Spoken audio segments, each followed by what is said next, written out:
nasa linya na po ang ating bagong DOH Secretary, Sir Edwin Mercado. Magandang umaga po, sir. Magandang umaga, DJ Chacha at Mase, at magandang umaga sa ating mga taga-subaybay. Magandang umaga po sa inyo, Secretary. First time po namin kayong makakausap as DOH Secretary. Parang nung huli ko kayong makausap, nasa PhilHealth pa kayo. Oo. Opo. Pero, sir, ang bumungad sa inyo bilang Health Secretary, ito pong kaliwat ka ng pagbaha dito sa Metro Manila. Of course, ang tinututukan po natin ay yung kaso natin ng leptospirosis. Kamusta, sir? Balita ko, bumaba naman yung bilang ng kaso this year compared last year, pero for the last ilang days, tumaas yung kaso natin. Tama po ba? Tama yan. Kumpara noong nakaraang taon ay mas mababa ng 45%. Nasa 3,760 na naitala nating kaso. Bagamat hindi naman yan kumbaga kung ikukumpara noong nakaraang taon, hindi naman parehong araw at saka buwan yung pagdagsa ng ulan. So may variability yan. Kaya tama kayo, tayo nagmamatsyag kasi may incubation period ang leptospirosis eh. Mula nung tayo ay binaha hanggang mag-manifest yung symptoms. Usually yan 5 to 15 days. Kaya ito'y aming pinagmamatsyagan ng mabuti at meron tayong mga leptospirosis fast lane na sa ating mga DOH hospitals. At proactively, binigyan ko ng directive yung ating mga CHDs na pumunta na mismo sa komunidad at mag-distribute na ng doxycycline. Ito yung gamot na ating binibigay para maibsan o maiwasan na lumala ang leptospirus infection kung meron man. Opo. Secretary, para po magabayan din yung ating mga kapatid na madalas sumusuong sa baha, kailan ba nila dapat inumin itong doxycycline? Gaano kadalas? At saka kasi po merong payo ang DOH na dapat 24 to 48 hours mapacheck na agad hindi po ba? Anong wisdom doon? Tama yan. Ang 24 to 72 hours, so yung 1 to 3 days, dapat na umpisa na o nabibigyan na nung doxycycline as prophylaxis. So yun ay depende at ang dosaging ay ayon doon sa risk na magkaroon nga tayo ng leptospirosis. Kung minsanan lang na babad sa baha, kalimitan yan 200 milligrams na binibigay just once, minsanan. Kung moderate risk o yung malamang na lumusong sa baha for 2 to 3 times, yun naman ay binibigay usually for mga 3 days to 5 days. Depende nga kung meron pa tayong sugat na open wounds na pwedeng pasukin o nakalulon kung sa di inaasahang pagkakataon ng tubig baha. At meron naman tayong severe, yan yung talagang mga workers natin na talagang babad na babad sa baha. At yun ay binibigyan 200 milligrams every week until tumigil na yung exposure ng ating mga workers o yung mga kababayan dito sa paulit-ulit na paglusong sa baha. So hindi safe na, kasi yung iba, kada lublub nila sa baha, umiinom agad nitong doxycycline. So hindi pala tama yon, dapat magpa-assess muna. Correct. Kailangan munang i-assess ng ating mga doktor kasi yung doxycycline di rin mabibili yan ng over-the-counter. Kailangan may reseta ng ating mga doktor. So yung kada sunong iinom ka, hindi rin tama yon. Baka naman sumobra ang iniinom nating gamot. So kailangan talaga Ma-overdose ka pa. pinapatnubayan ng ating mga doktor. May Oo. overdose po yun di ba to? Sorry, Asik. Tama po, no? May overdose. Lahat naman ng mga Oo. bagay na antibiotiko, meron din tayong hangganan at Oo. pinag-iingatan natin na hindi nga umabot sa may mga overdose. Pahabol lang po bago ko ipasa kay Cha. Sek, yung mga bata, pwede ba dito, ilang taong lang yung allowed na uminom nitong doxycycline? Paano ko pag mga menor de edad? Usually yan, nasa tablet form eh. So ang ano nun ay sumangguni sa doktor para matingnan kung ano yung tamang dosaging na maibibigay. Kalimitan naman siguro yung mga sanggol di naman mabababad sa baha unless talagang mag-evacuate at sa di inaasahang pagkakataon na lublog. Pero ang kalimitan naman kasing na-expose dito sa ating baha ay yung mga working age adults at saka yung mga batang yun nga medyo pinagbabalaanan namin na Nagsuswimming. wag maligo yung mga Oo. naglalaro sa baha. So Oo. yun, pwede na yung mga oral na 100 to 200 milligrams na doxycycline. Oo. Sec Edwin, si Chacha na po ito. Ay, Congratulations po sa pagkakatagal talaga nyo dyan sa Department of Health. Pero bago po kayo naupo, no, dalawang health secretary ang pinalitan nyo po dyan. Ano po ang magiging prioridad ninyo? Ano ang magiging direksyon ninyo? Ngayon po na kayo na ang secretary ng Kagawaran po ng Kalusugan. salamat DJ Chacha sa iyong greetings at ito nga ang ating ginagawa ay nagkaroon tayo ng alignment ng agenda kay PCEO Bevho ng PhilHealth. At ito nga yung tinatawag nating United National Agenda for Health o Una sa Kalusugan. So ito ay tinitingnan namin na marami na naman tayong programa na naumpisahan na. Hindi para kami ay mag-umpisa pa muli, kundi payabungin at palawigin yung mga existing program. So ano yon? Ang number one yan ay yung healthy communities. So through YAKAP, proactively, pupunta na kami sa mga komunidad like paaralan, mga marketplace, yung mga kung saan nagtatrabaho yung ating mga manggagawa at agaran na silang i-enroll doon sa yakap at isama na rin yung health promotion, tamang nutrition, tamang mga activities para maiwasan na lumala ang kanilang mga sakit. Ang pangalawa dyan ay yung primary care at saka yung specialty care. So gagawa ako ng isang sistema kung saan medyo magkakaroon na ng care coordination mula primary care papunta ng mga secondary hospital at kung sakaling kailangan na mas specialist care ay yung apex or tertiary hospital. Kasi nga, Yes. oo. Ang Sec, pangatlo dyan ay yung Oo. predictable yung pabayaran ng ating pasyente kung Oo. sakaling hindi ma-cover ng PhilHealth, although ang direction nga ng PhilHealth ay mas palakihin pa yung kanilang coverage. At yung Oo. ating health workforce, alagaan talaga. Alagaan ng health workforce. Buti po nabanggit nyo yan kasi papunta na po ako dun sa tanong na yon. Ang instruction nga po sa inyo ng Pangulong Marcos Jr., affordable and accessible healthcare.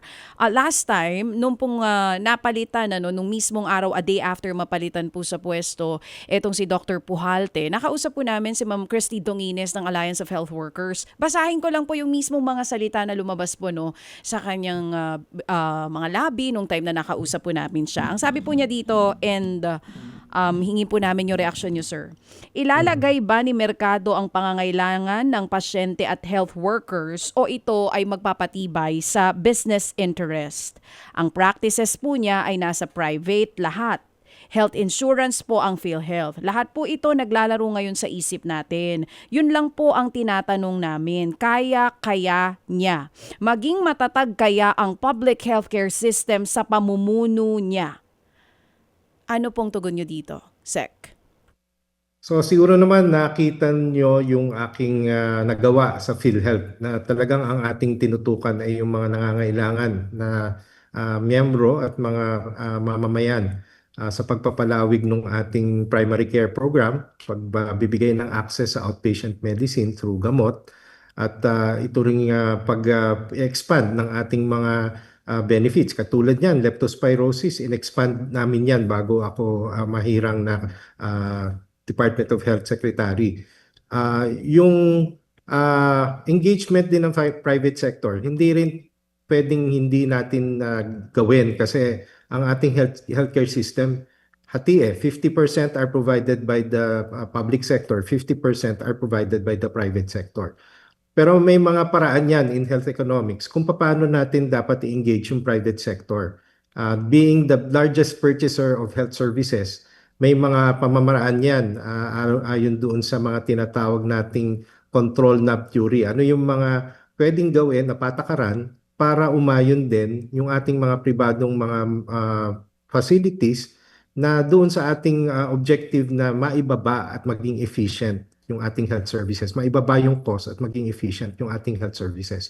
At yun nga yung pinag-usapan namin ni Doc Bevho na ngayon, isahang agenda na tayo at ngayon dapat magtulungan tayo kung paano i-engage itong mga private sector. Oo. So yun po ayon doon sa uri ng pagbabayad na ginagawa po ng isang national health insurance. Opo, Sek, ang sarap pakinggan po ng mga sinasabi ninyo. Pero whenever may makakausap po kami no, na lumalapit po sa mga pampublikong ospital, ang lagi pa rin po nilang sinasabi, hindi pa rin maramdaman yung una na yung Universal Healthcare Law na matagal naman na po itong naisabatas, pero yung zero balance billing, even that, hindi rin naman daw po nila nararamdaman. Under your watch, paano po natin masisiguro na lahat po ito ay hindi lang salita at masisiguro na this time, wala nang aalalahanin ng bawat Pilipino kapag napunta po yan, whether public or private hospital man? So, gaya na nasabi ko kanina, sa pamamaraan na dialogo at pakikipag-usap, dahil wala namang healthcare system na talagang even in America and even in Europe na unlimited ang resources. Tama po. Talagang merong paraan at ang isa nga dyan ay yung uri ng pagbabayad para mai-align natin ang ating mga providers. So isa sa tinitingnan ko ay mag-create yung inter-referral network o isang pamaraan kung saan parang nung ginawa natin nung COVID, nagkaroon ng one hospital command kung saan nakikita natin, saan yung sobrang dami, saan yung meron namang excess capacity na pwede nating papuntahin yung ating mga pasyente. So yun yung ating pinofocus. At saka yung prevention.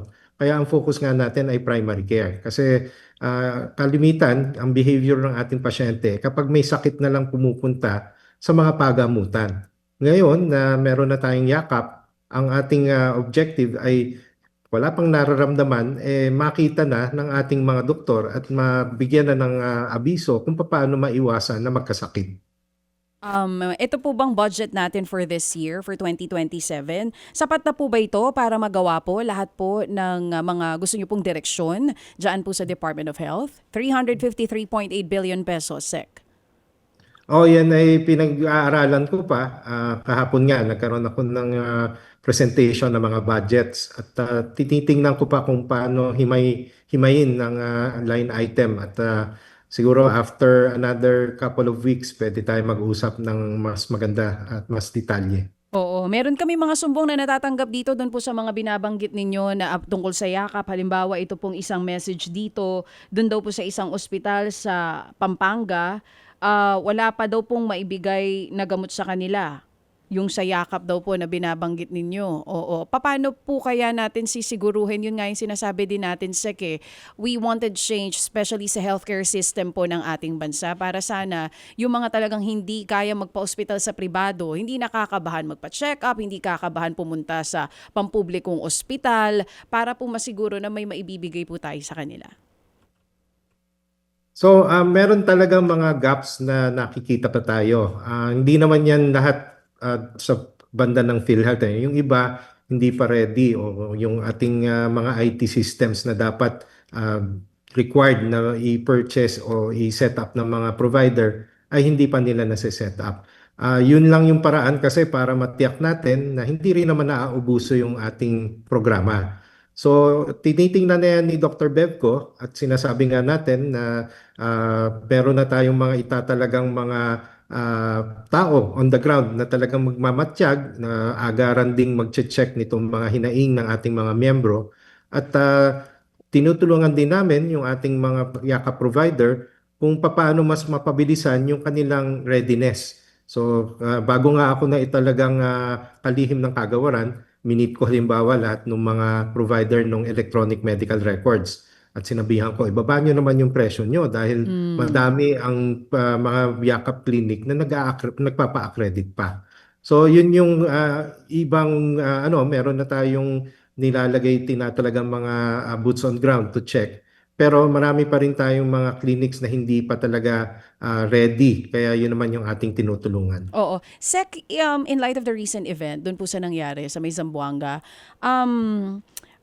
yung base po no sa pagtingin ninyo, sapat po ba yung mental health services na available na po ngayon para po sa ating mga kabataan? Magandang tanong 'yan kasi nga kasama dun sa aming programa sa PhilHealth yung mental health program. Kaya ang ating yakap nga ay pupunta na at yun nga yung tinatawag nating setting-based empanelment na talagang pupunta na mismo doon sa schools para mag-empanel. Pero ang isa naming sinosolve ay yung kakulangan din ng mga mental health provider or mental health professionals. Kasi tinitingnan nga namin kung pwedeng ma-accredit yung hindi naman kailangan na maging psychiatry, psychologist, pwede namang bigyan ng certification. So yung tinatawag na task shifting kung saan yung iba nating healthcare professionals ay equip natin para gumawa nitong mga initial stages ng mental health intervention. So yun ay kailangan natin multisectoral approach kasi kailangan ding kausapin yung mga spesyalista ng mental health na dahil may malaking kakulangan ay dapat naman ay pumayag sila at actually dapat tumulong na papaano balangkasin yung mga programa at saka yung mga certification requirement nung ibang mga healthcare worker na pwede nating i-deputize na gumawa nitong mga mental health assessment. Oo nga, tsaka yung kakulangan din po natin ng guidance counselors and psychologists. Base po sa ugnayan ninyo sa DepEd, ano daw po ang po pwede nyo maitulong dun sa kanila? Ay, buti nabanggit mo yan. At meron tayong joint memorandum circular na binabalangkas with DepEd, DOH, tsaka PhilHealth. At doon nga natin tinitingnan, ano ba, ang accreditation hindi by facility. Dapat yung mismong service provider. Para ang service provider, binabayaran ng PhilHealth, hindi doon sa isang kwarto lang na naka-clinic siya, kundi umiikot. So ang ano doon ay yung spokes and hub kung saan ang DepEd i-identify nila yung mga potential may mga mental health issues or developmental disability issues at merong pinagsasama-sama para meron tayong mas efficient use of resources and time na kung saan umiikot yung ating mga mental health practitioner. At yon binigyan ko na rin ng guidance ang ating mga DOH hospitals na strengthen nila yung mental health team na siya na nga ang una nating matatap para mag-ikot dito sa ating mga setting-based empanelment na mga DepEd schools. Because, Secretary, as we speak, do we have enough mental health personnel para po gawin yung ating plano na intervention, katulong yung DepEd? Doon sa tala namin, may sapat na mga na-train na. Ang kaso, hindi naman focus 24 yung pang-araw-araw nila na ang focus lang nila ay mental health kasi meron pa ring mga administrative functions, titingin na rin pa rin ng ibang mga kaso na hindi naman mental health related. So yun yung ating tinitingnan nga na ma-deputize pa natin yung iba pang mga healthcare workers. Po. So sa kasagutan, ayon sa numero, meron pero hindi siya 100% na nakatutok sa mental health. Kaya in effect, hindi natin nako-cover lahat. Sir, yung efforts ng DepEd para magkaroon ng simultaneous drill simula next week, kaugnay po ng mga insidenteng ganyan sa paaralan, kasama po ba doon ang DOH? And do you feel na dapat kasama? Para pati yung pag-handle, 'di ba, doon sa mga kung merong mga mental issues nandun din. Meron kaming mental health team na nagsusuporta. In fact, yung nangyari nga sa Zamboanga, agara naming inaugment yung guidance counselor ng school.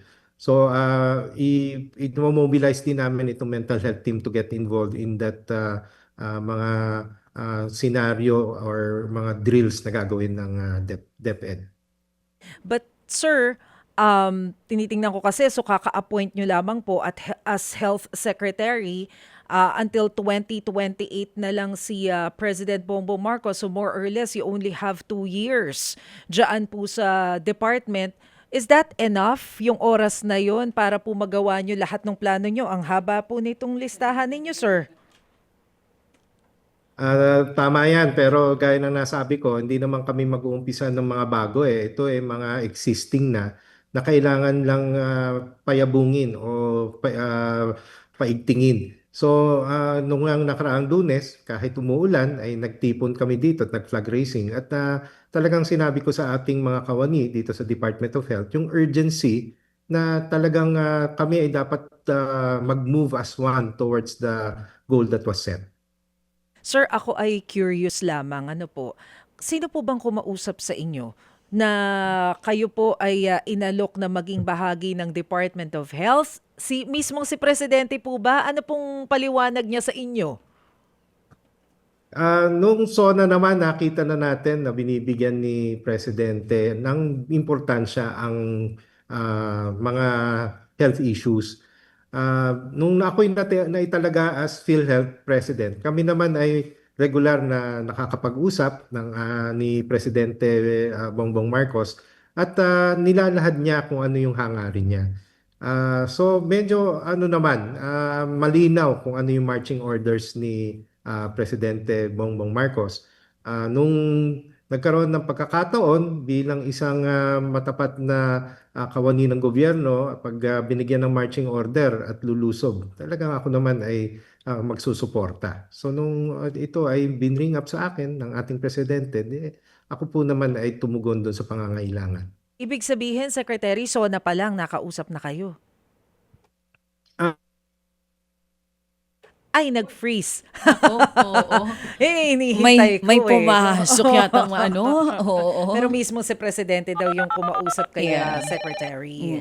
Mga kapatid, patuloy po kayong tumutok sa 105.9 True FM para sa totoong balita, impormasyon, music, and entertainment. Mag-subscribe sa aming YouTube channel at podcast at sundan nyo kami sa Facebook, Instagram, X at TikTok sa True Network PH. Bisitahin din po ang aming official website, truefm.ph.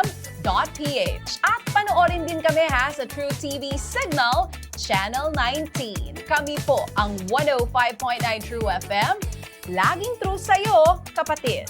Tayo sa totoo, tunay at tapat.